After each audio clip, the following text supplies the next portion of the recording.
तो बेटा ये नेशनल बुक फाउंडेशन का क्लास 9th मैथ है। ये यूनिट 2 की जो मिसलिनियस एक्सरसाइज या जिसको रिव्यू एक्सरसाइज 2 है, इसका क्वेश्चन नंबर 1 है। इसमें ये MCQs हैं, चार चार ऑप्शन दिए होते हैं, तो कोई एक ऑप्शन जो करेक्ट होता है उसको हमने जो हमारे ख्याल में ठीक होता है उसको हमने टिक करना होता है या सर्कल करना होता है। तो यहाँ पे उन्होंने सर्कल कहा हुआ है। तो इसमें लाजमी नहीं होता कि हर क्वेश्चन को हम डायरेक्ट ही टिक या सर्कल कर दें। कुछ क्वेश्चन होते हैं उनको सॉल्व करके भी हम कर सकते हैं मैथ में, ताकि हमें कोई डाउट ना रहे कि हमारा आंसर क्या है। अब इसमें ये साइंटिफिक नोटेशन की एक जनरल जो इसकी इक्वेशन है वो लिखी हुई है। A = B multiply by 10⁻⁴ is written in scientific notation then. जब इसको साइंटिफिक नोटेशन में लिखा जाए तो फिर क्या होता है? ऐसे होता है ना, किसी नंबर को मल्टीप्लाई बाय 10 करके कुछ पावर लिखी जाती है। इसमें जो नंबर B है, ये B क्या होता है? उन्होंने पूछा कि B क्या होना चाहिए। यहाँ पे उन्होंने सारे ऑप्शनों में B के बारे में पूछा हुआ है। तो हमें पता है कि जब हम साइंटिफिक नोटेशन में लिखते हैं तो हमेशा जो हमारा नंबर होता है ना, वो नंबर के साथ पहले डिजिट के बाद डेसिमल होता है। कोई भी नंबर हो ना, उसके पहले डिजिट के बाद डेसिमल होता है, और मल्टीप्लाई 10 की पावर कुछ भी हो सकती है। तो जो पहले डिजिट, जो पहला नॉन जीरो डिजिट होता है, जीरो ना हो, जीरो के अलावा, यानी 1 से लेकर 1 या 1 से लेकर सिंगल डिजिट जो होते हैं ना, ये 9 तक होते हैं। जो डबल डिजिट वो 10 से जाकर डबल डिजिट शुरू हो जाते हैं। तो यहाँ पे सिंगल डिजिट ही आना होता है, यानी 1 से लेकर 9 तक। तो इसमें 1 शामिल होता है, 1 से छोटा नंबर नहीं, यानी 1 से छोटा होगा तो यहाँ पे 0 हो जाएगा, तो 0 वाला नहीं हो सकता। तो पहला नॉन जीरो डिजिट होता है। हमने साइंटिफिक नोटेशन के बारे में कंसेप्ट इससे पहले किया हुआ है। तो इसमें जो B होता है ना, वो होता है =1 या >1। ये B की तरफ से इसको रीड करेंगे, B इज ग्रेटर देन और =1 एंड B लेस देन 10, यानी 10 से स्मॉलर, क्योंकि इसके साथ ये वाली लाइन नहीं है ना, इसका मतलब कि 10 से छोटा, 10 से छोटा, और इसमें ये वाली लाइन भी है, इसका मतलब कि 1 शामिल है और 1 से बड़े, 1 और 1 से ग्रेटर और 10 से स्मॉलर, यानी 1 से लेके 9 तक जो भी हो सकते हैं वो। इसका जो ऑप्शन है ये वाला है, डी पार्ट है। इसमें देखो इक्वल का साइन आता है, इसमें 10 भी शामिल उन्होंने किया हुआ है। हमारा 10 नहीं होता, हमारा 9 तक होता है। इसमें उन्होंने 0 भी शामिल किया होता है, 0 भी शामिल नहीं होता, 1 से लेकर 9 तक है। इसमें भी देखो 0 भी शामिल है, 10 भी शामिल है, तो ये भी हमारा ऑप्शन नहीं है। इन दिस 0.537, इसमें रेफरेंस पोजीशन कहाँ पे आएगी? ये रेफरेंस पोजीशन वो कह रहे हैं कि 0 के बाद आएगी, 7 के बाद, 5 के बाद, या बिफोर 7। तो जो रेफरेंस पोजीशन होती है ये पहले नॉन जीरो डिजिट के बाद आती है। ये 0 है, इसके बाद नहीं, पहला नॉन जीरो डिजिट ये 5 है, तो 5 के बाद, यानी कि आफ्टर 5, ये वाला ऑप्शन हो जाएगा। नेक्स्ट है log 100। तो 100 का आप log मालूम कर लें, चाहे कैलकुलेटर से कर लें या वैसे कर लें। तो इसका जो log होता है ये 2 होता है, ठीक है, log 100 का 2 log। अब नेक्स्ट इसमें आ जाता है कि log x × x + 3 = log 15x - 4। तो ये हमें ऐसे ज़बानी नहीं करेंगे, हम इनको सॉल्व करके कर लेते हैं। तो इसमें ये क्योंकि एक ओकेशन है जिसको ओकेजन कहते हैं, दोनों तरह से हम बोल सकते हैं। तो इसमें इस तरफ भी लॉग है, इस तरफ भी एक ही लॉग है, एक ही टर्म इधर है, इधर भी एक ही टर्म है। एक टर्म का मतलब होता है कि ये सब के साथ मल्टीप्लाई हो रहा है, किसी एक के साथ, इसके साथ अलग से नहीं है, सब के साथ ही है। तो इसमें लॉग से लॉग कट जाएगा। इसके भी मुख्तलिफ मेथड हैं, चाहे लॉग को उस तरफ ले जाए, एंटी लॉग से लॉग कट जाएगा, उस तरह भी हुआ है। अब बाकी बच गया x + 3 = 15x - 4। अब x वाली वैल्यू एक तरफ कर लें, नंबर्स एक तरफ कर लें, +15 है, इधर जाएगा तो -15x हो जाएगा, यानी x वाली वैल्यू एक तरफ कर ली, -4 और +3 उधर जाके -3 हो गया। अब ये डिफरेंट साइन हो तो माइनस हो जाते हैं, 15 से 1 माइनस किया 14x, और आंसर के साथ साइन आता है ग्रेटर नंबर वाला। सेम साइन है, प्लस हो गए, और बड़े नंबर का साइन। एक ही माइनस इधर है, इधर भी एक माइनस है, हम यहाँ पे भी ऐसे भी कर सकते हैं, माइनस से माइनस कट गया। अब 14 इधर मल्टीप्लाई हो रहा है, दूसरी तरफ जाके डिवाइड हो जाएगा, 7 1 10 7 2 दा। अब ये हमारा 1/2 आ रहा है। तो अब देखें यहाँ पे 1/2 का ऑप्शन आ रहा है कहीं पे, 1/2 का नहीं है, 1/2 को 0.5 भी कहते हैं। 1 को अंदर रख के 2 से डिवाइड करें ना, तो ये 0.5 भी होता है। तो इसमें हमारा आंसर आ जाएगा 0.5 वाला, ये ए पार्ट इसका आंसर है। अब इसमें नेक्स्ट आ गया कि ये log 7 बेस पे 7 की पावर -3 है प्लस log 2 बेस पे 4 रेज टू पावर 3। तो इस वाले क्वेश्चन में हम पहले इस क्वेश्चन को सॉल्व करके फिर बताता हूँ मैं आपको। अब इसमें देखें कि ये तो वैल्यू ठीक है, एज इट इज़ आ जाएगी। इसमें भी जितना बेस है इस यहाँ पे भी नंबर वही होना चाहिए। अगर जो बेस हो वही नंबर यहाँ पे हो ना, तो उसका तो हल हमारे पास है ना। तो इसको हम लिख सकते हैं, 4 को लिख सकते हैं 2 स्क्वायर और ऊपर इसकी पावर 3 है, ठीक है ना। तो अब पहले हम इसको मल्टीप्लाई कर लेते हैं, फिर इनको फर्दर सॉल्व करके मैं आपको बताता हूँ। तो ये पावर से पावर मल्टीप्लाई होगी 6। अब यहाँ पे देखें आपके इसमें जो बेस है वही नंबर है। अगर हमारे पास ये रूल है जो बेस हो वही नंबर हो यहाँ पे, ठीक है ना, वो होता है इक्वल टू, यानी इसकी पावर कुछ ना तो पावर 1 ही है ना, तो वो इक्वल टू उसी की पावर के इक्वल ही होता है। जो इसकी पावर होती है ना उसके इक्वल हो जाता है ये। अब ये देखो इसका जो बेस है वही इसका नंबर है, तो ये हो गया, ये समझो कि ये किसके इक्वल होगा, इसकी पावर के इक्वल, प्लस ये भी इसका जो बेस है वही इसका नंबर है, तो इसका आंसर इक्वल टू इसके पावर के इक्वल। अब इनको सॉल्व कर लें। डिफरेंट साइन है तो माइनस हो गया, 6 से 3 माइनस किया 3 और बड़े नंबर का साइन प्लस, यानी +3 इसका आंसर है इस वाले पार्ट का। ये फर्स्ट पार्ट ही हो जाएगा ये वाला। For the log this characteristic is, इसका करैक्टरिस्टिक बताना है। तो करैक्टरिस्टिक क्या होता है, लेफ्ट साइड से पहला जो नॉन जीरो डिजिट होता है उसके बाद हमने रेफरेंस पोजीशन लगानी होती है, यानी 3 के बाद रेफरेंस पोजीशन है। अब रेफरेंस पोजीशन से देखना होता है कि डेसिमल कितने डिजिट बाद है।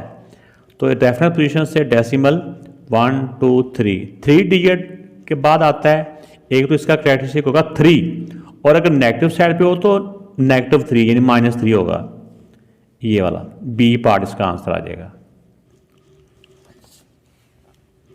अब इसमें देखें कि log into m plus n, तो इसमें कह रहे हैं कि कौन सा लॉ अप्लाई होगा। तो हमने log के मुख्तलिफ 4-5 लॉ तो हमने यहाँ पढ़े हुए हैं। तो उसमें देखें कि जब दरमियान में प्लस हो ना या दरमियान में माइनस हो, प्लस हो या माइनस हो, तो उस वक्त उसमें लॉ अप्लाई हो रहा होता है या हुआ होता है कि हर एक नंबर के साथ अलग अलग लॉग हो, अलग अलग लॉग हो। जैसे हमने देखा था लॉग, ये प्लस का है, लॉग m n होता है ना, इसको हम लिख सकते हैं log m plus log n। अलग अलग लॉग हो तो फिर हम उसको ऐसे सिंगल लॉग में भी लिख सकते हैं, ठीक है, जब लॉग अलग अलग हो। तो लेकिन जब लॉग हो ही ना, दरमियान में प्लस भी हो, तो इसका मतलब है कि इसके ऊपर लॉ तो अप्लाई नहीं ना हो रहा। इसी तरह माइनस होता तो इसमें डिवीजन वाला लॉ अप्लाई हो जाना था, लेकिन यहाँ पे कोई लॉ भी अप्लाई नहीं हो रहा। तो ना ये मल्टीप्लाई वाला हो रहा है, ना ये अलग अलग इसमें प्लस है, यानी कि लॉग को ऐसे मल्टीप्लाई नहीं अंदर हम कर सकते, ना ये कर सकते हैं। वो कह रहे हैं कि ए और बी दोनों ही इसके आंसर हैं, नन ऑफ दीज, इसमें नन ऑफ दीज, ऐसे ऊपर कोई लॉ अप्लाई नहीं हो रहा। अब इसमें देखें कि जो 8th पार्ट है इसमें log b बेस पे g raise to power h, तो इस वाले पार्ट को मैंने यहाँ लिख दिया। अब इसको हम सॉल्व करें। जो पावर होती है ये log से पहले आ जाती है, h log g। तो h इसके साथ क्या होता है, h इसके साथ मल्टीप्लाई हो रहा होता है। तो अगर हम इसके जो ऑप्शन दिए हुए हैं उस ऑप्शन में देखें, इसमें g आया हुआ शुरू में, यानी कि g ने नहीं h ने मल्टीप्लाई होना किसके साथ, log g के साथ h ने मल्टीप्लाई होना। h सिंपल है बगैर log के। तो इसमें देखें कि ये हमारा जो है इसमें g पहले आ गया और h के साथ log है, यानी हमारा h सिंपल है। मैंने जैसे सॉल्व किया ना, h हमारा जो है ना बगैर log के है, log के साथ g आना है। तो इसमें देखें कि ये तो एज इट इज, इसमें तो पावर को नीचे वैसे ले आए हैं। इसमें देखें कि इसमें h को इधर ले आए हैं, log इसमें बेस चेंज कर दिया है, बेस हालांकि वही रहना है, बेस वही रहना बी का बी, यहाँ पे बेस ही उन्होंने चेंज कर दिया और ऊपर लाके, ये भी गलत हो गया। इसमें देखिए एच को लॉग जी के साथ मल्टीप्लाई करना है, ये इसमें एच को मल्टीप्लाई करना है। तो उन्होंने बात ये बच्चों को कंफ्यूज करने के लिए चेंज किया है कि मल्टीप्लाई करना है ना, एच को चाहे बाद में लिख दें इधर लिख लें, होना लॉग जी के साथ ही मल्टीप्लाई एच ने है, तो इन्होंने तरतीब इसकी ऐसे आगे पीछे कर दिया। तो ये वाला पार्ट जो है ना हमारा सी पार्ट इसका आंसर आ जाएगा। अब इसमें 9th पार्ट है log m minus log n। अगर माइनस हो, बेस तो सेम है ना, सेम बेस भी हो, और लॉग इसका हो m माइनस लॉग n, तो माइनस किससे आया होता है? डिवीजन से। तो जब हम इसको सिंगल लॉग में लिखेंगे, सिंगल लॉग में, तो ये ना जो माइनस के बाद वाली वैल्यू डिवाइड में चली जाएगी, और सिंगल लॉग के साथ log b m over n, ठीक है ना। जिस तरह ये हमने मल्टीप्लाई का किया था, इस तरह हमने डिवीजन का भी किया था ना, log m n equal to होता है log m minus log n। तो इसी तरह ये अलग अलग लॉग के साथ हो तो माइनस होता है, अगर तो माइनस किस वैल्यू से आया होता है? डिवीजन से। अगर डिवाइड हो तो वो माइनस में कन्वर्ट हो जाता है, और हर एक नंबर के साथ अलग अलग लॉग हो जाता है, बेस सेम होता है इनका। तो सेम इसी तरह इसी क्वेश्चन में ये एक वैल्यू है जिसमें m डिवाइड बाई n, यानी log m over log n। इसमें क्योंकि अलग अलग लॉग नहीं होता है, जब बेस सेम हो तो हमने लॉग एक ही लिखना होता है, फिर इसमें वो फोर्थ लॉ नहीं अप्लाई करना। इसमें तो इसी n को ले गए हैं, इसके बेस पे ये भी नहीं है, इसमें पहले वाली वैल्यू को ऊपर लिख दिया, दूसरी को बाद में लिख दिया, ये भी सारा रॉन्ग हो गया। तो ये बात समझ में आती है। अब इसमें ये 10th पार्ट है लॉग 10 स्क्वायर रूट इसका बेस है, और 100 स्क्वायर, इसको सॉल्व करते हैं। अब इस क्वेश्चन में हमने ये करना है कि हमने किसी तरह ये नंबर और बेस को सेम करना है। तो अब देखें कि इसको हम लिख सकते हैं, लॉग बेस को लिख सकते हैं, चाहे ऐसे रहने दें, इस 100 को लिख दें आप 10 स्क्वायर, ऊपर ये पावर ही है, एक स्टेप में आप इस पावर को मल्टीप्लाई कर लें। मैं सामने कर लेता हूं ताकि वो ज़रा समझने में आसानी रहे। तो 10 की पावर 4। अब हम किसी तरह ये 10 को, यानी हम चाह रहे हैं कि ये दोनों वैल्यू सेम हो जाएं, ये दोनों वैल्यू सेम हो जाएं, तो हम लिख सकते हैं 10 को लिख सकते हैं ऐसे, अगर हम लिखें कि 10 स्क्वायर रूट भी डाल दें और 7 स्क्वायर भी डाल दें, ठीक है ना। स्क्वायर से स्क्वायर रूट कट जाता है, बाकी 10 ही बचता है। इसी तरह हम यहां पे भी ऐसे कर लेंगे, लॉग इसका स्क्वायर और स्क्वायर रूट भी, और बेस वाला यहां पे आ गया, और इस सारे की पावर 4 है। अब यहां पे इन दोनों पावरों को मल्टीप्लाई करवा दें, 4 टू द 8, ये 10 है। तो जब दोनों बेस और नंबर सेम हो ना, तो ये इक्वल टू होता है इसकी पावर के इक्वल। असल में ये वाला हो जाता है 1, ठीक है ना। तो ये इक्वल टू इसकी जो भी पावर होती है ना, उस पावर के इक्वल हो जाता है 8। तो ये 8 इसका आंसर आ जाएगा। तो ये डी पार्ट इसका आंसर आ जाएगा। तो इसमें ये हो गया। तो इसमें देखिए कि जो इसका मैं दोबारा से आपको बताता चलूँ कि इसमें अगर हम फोर्थ लॉ अप्लाई करते हैं, तो फोर्थ लॉ के अकॉर्डिंग फिर सी पार्ट भी इसका आंसर बन जाता है। तो फर्दर आप अगर इसमें हम डिवीजन का जो है, जैसे माइनस और डिवीजन का लॉ अप्लाई करते हैं, तो फिर ये वाला बनता है। तो मज़ीद आपने इसके बारे में अपनी टीचर्स से मज़ीद आपने पूछ लेना है कि अगर डिवीजन के लॉ से करते हैं तो ये वाला भी बन जाता है, और अगर हम इसको फोर्थ लॉ के अकॉर्डिंग करते हैं तो फिर ये वाला भी बन जाता है। लेकिन अगर इस मेथड से हम सॉल्व करें, दोनों तरीकों से आंसर सेम आता है। बहरहाल आप अपनी टीचर से मज़ीद इसके बारे में मशवरा कर लेना है। नेक्स्ट आता है 11th पार्ट है लॉग 18 इज। इसको जब इस अकॉर्डिंग हम लिखेंगे तो आप इसमें बताना है कि हम लॉग 18 को किस तरह करके लिख सकते हैं। लॉग 18, तो 18 के आप फैक्टर बना लें, ज़बानी भी बना सकते हैं, लेकिन मैं आपको समझाने के लिए कर रहा हूँ। ये 2 3 3। अब इसमें देखें 2 एक दफ़ा है और 3 2 दफ़ा है। हम इसको लिख सकते हैं ऐसे, लॉग 2, पहले इसके फैक्टर लिख लें, और 3 को लिख सकते हैं 3 स्क्वायर, ठीक है। इसके ऊपर एक दफ़ा मल्टीप्लाई का लॉ अप्लाई कर लें, log 2 प्लस log 3 स्क्वेयर, यानी मल्टीप्लाई किस में कन्वर्ट होता है, प्लस में, और हर एक नंबर के साथ अलग अलग log आ जाता है। इसमें अब नेक्स्ट में क्या होगा कि ये जो पावर होती है ये शुरू में आ जाती है, log 2 प्लस 2 log 3। अब देखिए log 2 प्लस 2 log 3, तो ये कौन सा पार्ट है हमारा कि log 3 से पहले 2 है, log 3 से पहले, लेकिन इससे पहले भी ये है, ये नहीं है, हाँ ये है log 2 प्लस 2 log 3, ये सेकंड पार्ट है इसका। आप सॉल्व करके देख लें, यही बनता है ना, log 2 plus 2 log 3, log 2 plus 2 log 3। बाद दफ़ा इनकी तरतीब भी आगे पीछे की होती है, इससे आप लोगों ने परेशानी होना, बस जब आपका ये आंसर आ गया तो मतलब ये होना चाहिए और प्लस के साथ ये होना चाहिए, चाहे ये पहले आ गया ये बाद में आ गया, इससे कोई फ़र्क नहीं पड़ता। अब नेक्स्ट है, इसको सिंगल लॉग की फॉर्म में लिखना है। ये सिंगल लॉग यानी एक एक लॉग ही है, तो जो माइनस होता है ये किस में कन्वर्ट होता है, जो माइनस होता है ये डिवीजन से। इसको एक दफ़ा जब लॉग लिखेंगे ना, एक दफ़ा लॉग, माइनस के बाद वाली वैल्यू नीचे चल जाएगी और प्लस वाली ऊपर मल्टीप्लाई होती है, प्लस मल्टीप्लाई में से आया होता है। अब देखें log 5 ऊपर ही है, इधर कर लेते हैं ऐसे, log 5